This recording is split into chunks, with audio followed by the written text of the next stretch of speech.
Now shh, because we've got to be quiet with this one. Now look, I am only joking, of course. It's just because this keyboard is so silent when you type on it, and I'm used to, at this point, big thocky keyboards making all sorts of clacky sounds. Not this time though, and I must say it is a little strange dealing with a keyboard that isn't strictly made for gaming, though it could potentially fit within that gaming keyboard market as well. Now it is strange because of the low profileness of the L84, or the fact that it's got a number pad, albeit you need to use hotkey levels to get to it, or even the fact that it's got pretty much all of the function keys that you would expect from a full-size keyboard on here. It makes me think that it would suit office applications. And hell, you could even control your mouse cursor by using your FN and WASD keys. However, this L84 comes with Hall effect sensors and magnetic switches, and you gamers out there can enjoy the fact that this keyboard can give you a custom level actuation point as well. So this is the NIZ or NIZ L84, and to be honest with you, it's got functionality at its core for those who I suspect work in office environments. I mean, for one, it is pretty much silent to type on if you use the rubber keyboard protector, which is supplied in the box.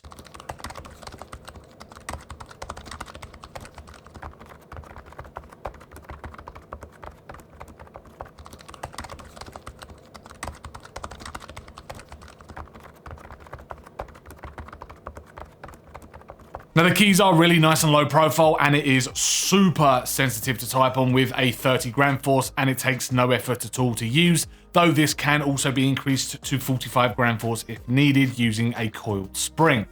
There is one thing about the typing experience that I don't like though, and that is the fact that the spacebar has been cut straight down the center into two buttons. But because of the FN function settings within the software, it actually means that you can customize these buttons. So one side could be your spacebar and the other could be something entirely different altogether. The keys do have a default travel distance of 2.8mm with a high actuation of 0.8mm and a low actuation of 2.3mm, which suits me down to a T. Now this can also be adjusted by using the FN and hotkeys and can be lowered to as little as a 0.1mm actuation point for you gamers out there, and there is also a software to do this. Also, just to let you know, there are lots of hotkeys associated with this keyboard, and they'll be on screen now, so you can pause the video if you need them.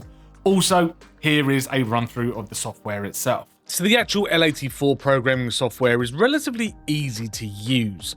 Now down the left hand side, you've got your different layers, being your top layer keys, your FN layers, your FN2 layers, and various programs that you can set to this keyboard. So at the moment we're on program 1, but you can change your presets to program 2, program 3, and you can save your profiles that way. So across the top, save, open, default, write keys, read all, read counter, update, DRT options, and then I unfortunately don't know what that says. I have changed the language at the moment. Oh, there you go. It means it's a language button. Right, so diving into actual key customization, you can, for example, if I wanted to click the W key, I can change the functionality of that. So if I wanted to change it to a different key altogether, I can do, and I can record a function to that W. Macros emulate multimedia keys if I wanted to change it to that type of function. Mouse function, which is crazy that I can have mouse functions on the keyboard. Function buttons, as you can see, Windows, Mac, Program, Office, there's loads of different ones on here that you can change it to, and then your power for waking up or sleep, powering up the keyboard. So pretty in-depth customizations there, I would say. However, more interestingly though, is if I go to the DRT options, and then again, I can hover over each key, and you can see at the top left-hand side there, the upper limit, the lower limit, and then the threshold. Now, if I click on a key, for example, or if I wanted to select all of them and change them all at the same time, I can. But let's go on W for now. Go down to set, and then you have got your dynamic rapid trigger settings. So your upper limit, your lower limit, and then your threshold. You can do this on a per key basis as well, which is really, again, in-depth and more aimed at gamers, I would say, than to office workers with this keyboard. So if you are working during the day and then gaming in the evening, you can set your profiles based on, as I said before, program 1, program 2, program 3, and then you can have program 1 as your office functions and then program 2 as your gaming functions. So you can do that as well. And there is also a real-time tracker on there, so if you press a key, it will then show you the tracker or the actuation point of each key. So the last thing that you can see on this software is if you hover over your keys, at the bottom there you can see highest A, lowest bracket, counter 970, top layer, single key, single W, FN layer, and then it will give you your FN options. So if you hold down the FN button, and then it will give you those commands that you've given it, and then FN2 commands as well. So it just gives you a lot of information there that you may need to set up the customization of this keyboard. Now, along with this, there is an incredibly high polling rate that can be changed from 1000 right through to 8000 Hertz. And again, this is done inside of the software based on how you are connecting the keyboard to your desktop, as there is a tri-connectivity being Bluetooth, a 2.4 gigahertz dongle, or a USB Type-C cable, which is included in the box, which is also there to charge the battery, of which so far I've managed a week or so, but NIZ claimed that the battery life here is around 200 hours, which is completely insane. There is a power button, which is tiny on the back left of the keyboard, and to tie it all together, it does have some lovely accented keys and rounded corners. There is a small screen that will give you your prompts on which keyboard type you're using, being Windows or Mac, your battery indicator, and your chosen connectivity type.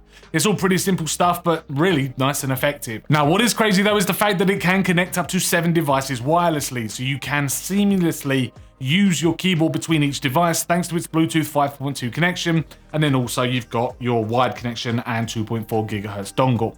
Now, inside of the box you do have some spare keycaps if you want to change it to a Mac layout, and the keycaps are double shot PBT with a really nice and clear font on the front of them. Now, I mean, look, low profile keys mean less travel distance, right? Which means less time for that key to hit its actuation point. This means gamers can get a much faster rate of input than, say, a keyboard with larger keys. Now, did I get on well with it for gaming? Sure, playing some Overwatch 2 felt really great and nice and lightweight as well, and I had to keep the stands up at the back to angle the keyboard towards me for comfort, and that really did help. It's a really nice keyboard to use for sure, though it's not something you'd come to customize later down the line, I don't think. I mean, you can do, of course, it is hot swappable, and it can have hot swappable switches, and therefore keycaps can be changed as well. But at this point, what is the point? Unless you're either repairing or going for another low profile keycap or a magnetic switch. This NIZ L84 is a great all-rounder for office work as well as gaming, and that's really the aim, I think. And if you're someone who works from home like me, then you've got a one keyboard for all type scenario here, which is a real selling point for me, as this typing is so lightweight and the comfort while gaming means that I can use it pretty much all day. And how they've managed to fit everything inside of a 75% keyboard layout with a 90mm thick shell is really quite a feat.